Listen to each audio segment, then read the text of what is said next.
Have you ever felt like you're trapped in a bunch of smoke and mirrors trying to figure out what's real and what's not? Sometimes real estate can be that way when you're dealing with agents who play dirty pool. There are good apples and bad apples in every profession, real estate included. I've met some realtors who are extremely honest, forthright, and hardworking, but I've also met some that I wouldn't trust any more than a snake in the grass. I would know. I am a realtor who specializes in helping people buy, sell, and relocate in the greater Iowa City area. Okay, so let's talk about some of the tricks shady agents play. I've got 8 realtor red flags to tell you about today. 1. There are multiple offers on the table, or there's an offer coming in shortly. This one's tricky because there have been so many multiple offers in the past year. An agent might be inclined to fib about this because he or she knows that multiple offers usually push buyers to present their very best offer from the start.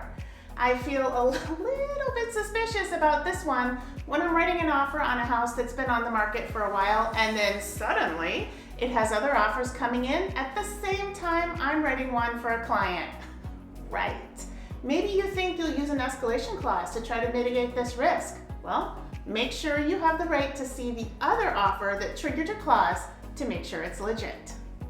2. Only showing their own brokerage's listings or their personal listings.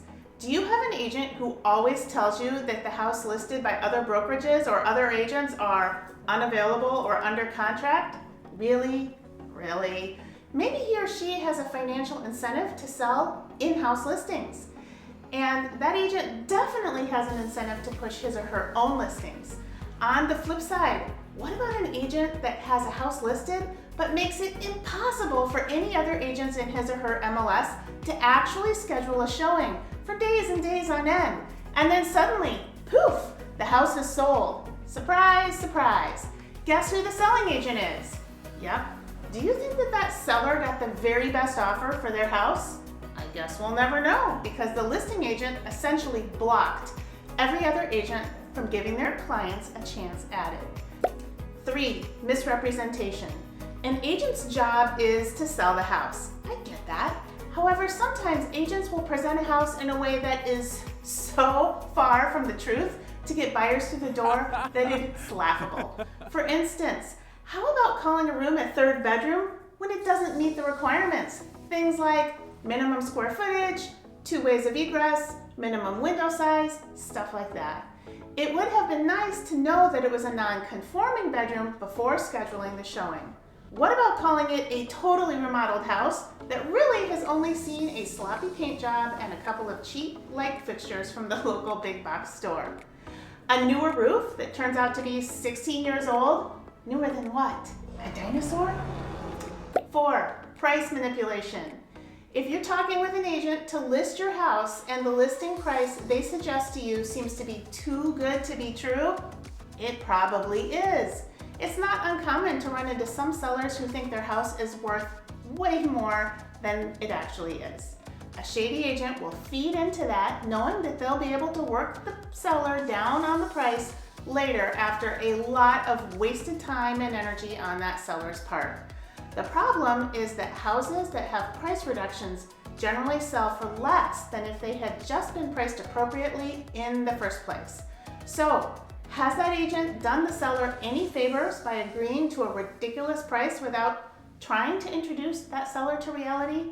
I'd argue no. Number 5, this one has to do with price, but on the buyer's side. Your agent knows your budget, but keeps pushing you to only look at houses at the top of your budget. Why? Everyone knows the more expensive the house, the more bells and whistles it will tend to have, and the easier it is to fall in love with. Now, sometimes an agent has to show you houses at the top of your budget in order to get you all the amenities that you've indicated are important. Proceed with caution and make sure that you're not falling head over heels with a house that's going to leave you house poor. 6. Show me the money. When you're making an offer or negotiating back and forth on a property, your agent may push you to spend more because that's the easiest way to get the deal over the finish line. But money is not the only factor that matters. Did you know that in real estate, everything is negotiable? The little details, the terms of an offer, can be what makes or breaks it.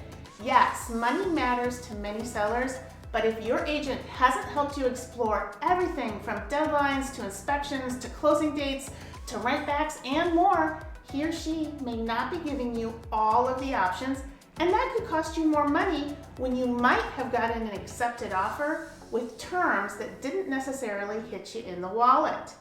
Has your agent shown you the comps for similar homes that have sold recently? If not, that's a big red flag.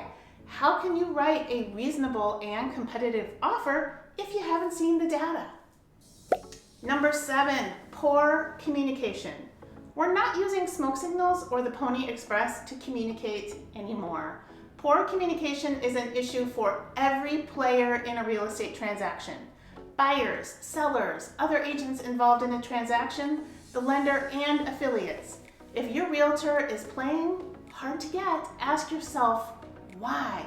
Is he or she too busy to help you? Are you not a priority because your price point is not impressive to them? Are they not responding in order to push you closer to a deadline and pressure you into a decision? Are they avoiding dealing with a problem or a conflict? Lack of timely communication can be more than just laziness. It can be used as a tactic.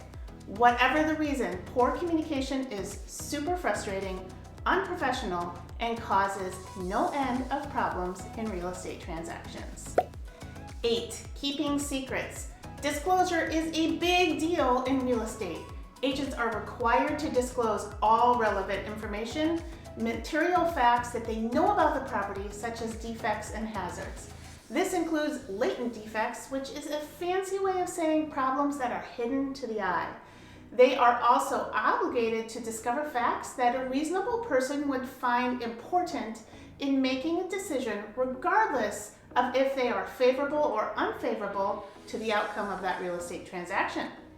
What about disclosure of realtor interest, direct or indirect, in a property? A realtor is obligated to disclose if they have a direct or indirect interest in the property. This means it must be disclosed if that realtor is representing themselves or an immediate family member, including their in-laws. An agent that fails to disclose something they know about is way over the line into shady territory.